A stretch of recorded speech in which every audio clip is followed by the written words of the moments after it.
सर्वप्रथम सगळ्यांना श्री स्वामी समर्थ. देवशयनी एकादशी म्हणजे काय हो? तुम्हाला माहीत आहे का? विष्णुदेव 4 महिने निद्रासनात का जातात? यामागचं रहस्य काय आहे? तर आपण जाणून घेणार आहोत आज या कथेद्वारे. आणि ही कथा शास्त्रामध्ये नमूद असलेल्या मान्यतांनुसार आषाढ शुक्ल पक्षातील एकादशीपासून देवशयनी एकादशी ही 4 महिने देव उठणी एकादशीपर्यंत भगवान विष्णू निद्रस्थ अवस्थेत असतात. तर असे का बरं? काय आहे यामागचं रहस्य? तर हेच आज आपण जाणून घेणार आहोत. कारण या चातुर्मासात असं सांगितलं जातं की विष्णुदेव निद्रस्थ असल्यामुळे कोणतेही शुभ कार्य होत नाही. लग्न, मुंडन, गृहप्रवेश, भूमिपूजन वगैरे वगैरे सारखी सगळी कामे ही टाळली जातात कटाक्षाने. तर याचे कारण काय? तेच आपण पाहणार आहोत. पण तत्पूर्वी चॅनलवर जर प्रथम असताल, आजच आपला पहिल्यांदा व्हिडिओ पाहताय, तर जरूर सबस्क्राईब करा. आणि हो, यासोबत आपले असे बरेच फॅमिली मेंबर आहेत जे नेहमी व्हिडिओ पाहतात, पण त्यांनी सबस्क्राईबच केलेलं नाही आहे बरं का. पण लगेच सबस्क्राईब करा. अशाच नवनवीन माहिती, गोष्टी आणि आपल्या अध्यात्मातील उपाय जे आपल्याला सात्विक असतात आणि त्वरित असर दाखवणारे असे गुप्त उपाय देखील मी शेअर करत असते. तर अशाच घडामोडींसाठी सोबतचं बेल बटन देखील प्रेस करा. आषाढ शुद्ध एकादशी ही विष्णू भगवानांची अत्यंत पवित्र तिथी मानली जाते. कारण क्षीरसागरामध्ये योगनिद्रेत जेव्हा ते जातात, त्या जाण्यामागे देखील भक्ताने त्यांना सांगितलेल्या अनेक गोष्टींसाठीच त्यांनी तो निर्णय घेतलेला आहे. ते कसं आपण बघूया. यामागे आणखीन एक कथा आहे. एक राजा बलीची कथा आहे. तर एकदा काय झालं, एकेकाळी राजा जो होता, मधांता नाव होतं त्याचं. तो एक धर्मात्मा म्हणून प्रसिद्ध होता. प्रजेची काळजी घेणारा असा होता. त्याच्या राज्यात सर्वत्र सुख, समृद्धी, आनंदता होती. पण काही वर्षांनी काय झालं, अचानक दुष्काळ पडू लागला. लोक त्रस्त होऊ लागले. राजा प्रत्येक प्रजेपर्यंत आपल्याकडे असणारं सर्व धान्य त्यांना पोच करू लागला. पण त्यामागे राजाला देखील चिंता लागली होती, की आता धान्याचा साठा कमी होत आहे, तर मी माझ्या प्रजेला कसं सांभाळू, कसं यांचं पालनपोषण करू? ह्या राजा चिंतेत पडला, की हे पाप माझ्यामुळे तर आलेले नाही ना, असा त्याला प्रश्न पडू लागला. तर त्याच वेळेस ऋषींना त्यांनी बोलवले आणि त्यामध्येच अंगिरा नावाचे जे ऋषी होते, त्यांनी सांगितले, की तू तुझ्या प्रजेनं आषाढ शुद्ध एकादशीचे व्रत करावं. या दिवशी भगवान विष्णू समाधिस्थ होतात. व्रत, उपवास आणि भजन पूजन केल्याने पाप नष्ट होतात आणि राज्यात सुखशांती येते. म्हणूनच राजा परत आला, व्रत सुरू केले आणि आपल्या प्रजेलाही सांगितले. काही दिवसांमध्येच या व्रताच्या प्रभावामुळे राज्यात पाऊस पडू लागला, दुष्काळ हटला आणि पुन्हा सुखसमृद्धी आली. अशी ही गोष्ट तुम्हाला थोडक्यात सांगितली. यामागे अजून एक कथा सांगितली जाते, जी पौराणिक कथा अनेक जणांना माहीत आहे, की राजा बलीने तिन्ही लोकांवर अधिपत्य गाजवले होते. इतका विजय मिळवला होता, सगळीकडे हाहाकार माजवला होता. त्यामुळेच भगवान इंद्रदेवांनी घाबरून विष्णुदेवांकडे पळ गाठला व सर्व हकीकत त्यांना सांगितली.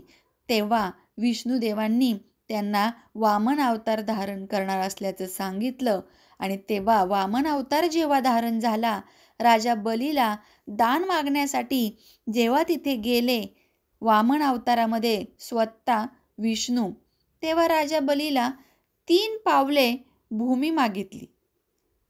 तर यामध्ये राजा बली म्हटले, ठीक आहे, एवढंच ना. त्यांच्या दानशूरपणाचा सगळीकडे प्रभाव होता आणि सगळ्यांना माहीत होतं. त्यामुळेच राजा बली हे तयार झाले. कारण वामन अवतार जो होता तो अत्यंत साधा, एकदम सरळ असा मनुष्य होता. त्यामुळेच या अवतारामध्ये साक्षात विष्णुदेव आहे हे राजा बळी ओळखू शकला नाही. कारण त्याला गर्व झाला होता. सत्ता, विजय प्राप्त झाल्यामुळे तो एक प्रकारचा गर्विष्ठ बनला होता. त्यामुळे आता काय करायचं? राजा बलीचं गर्वहरण करणं गरजेचं आहे. म्हणून हा वामन अवतार धारण केला होता. भूमी मागितली त्यांनी दान. मग जेव्हा मागितलं त्यामध्ये राजा बलीला, तर 2 पावलांमध्येच त्यांनी धरती व स्वर्ग गाठला. मग वामन अवतारामध्ये जेव्हा भगवान विष्णूंनी 2च पावलामध्ये धरती आणि स्वर्ग गाठल्यानंतर 3रा पाय मी कुठे ठेवू?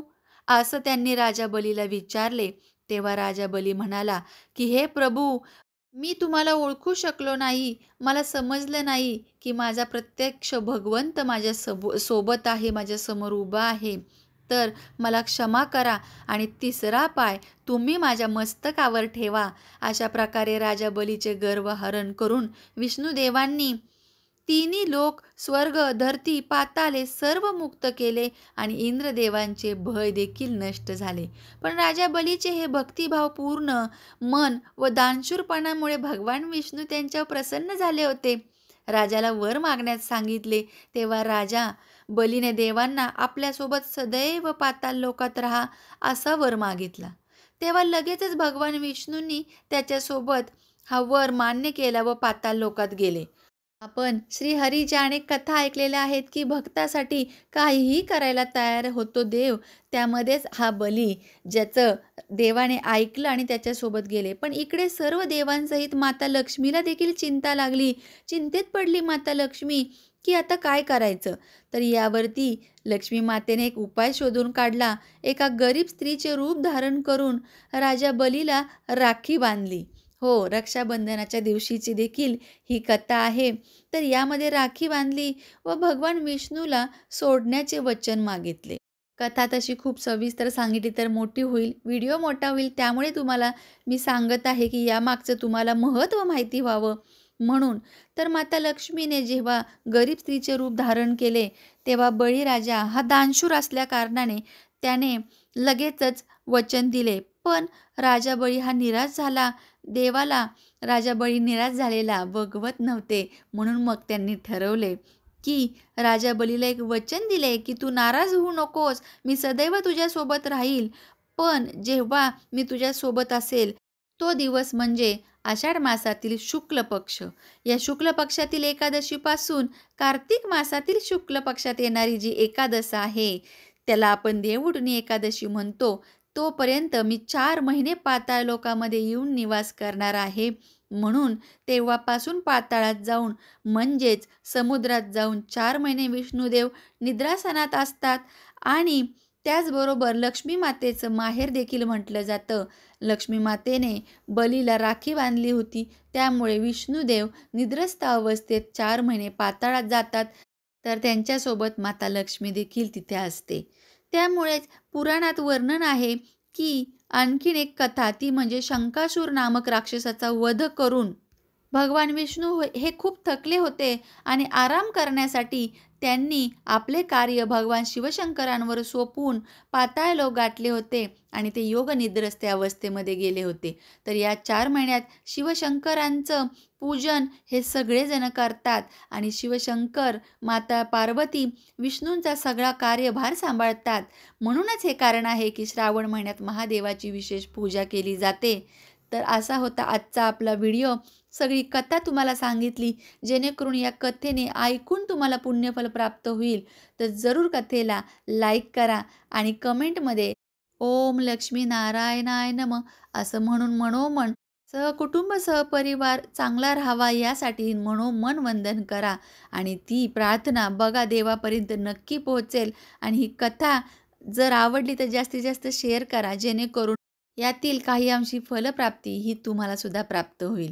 चला तर मग पुन्हा भेटूया अशाच नवीन माहितीसोबत. तोपर्यंत सगळ्यांना लक्ष्मी नारायणाय नमः.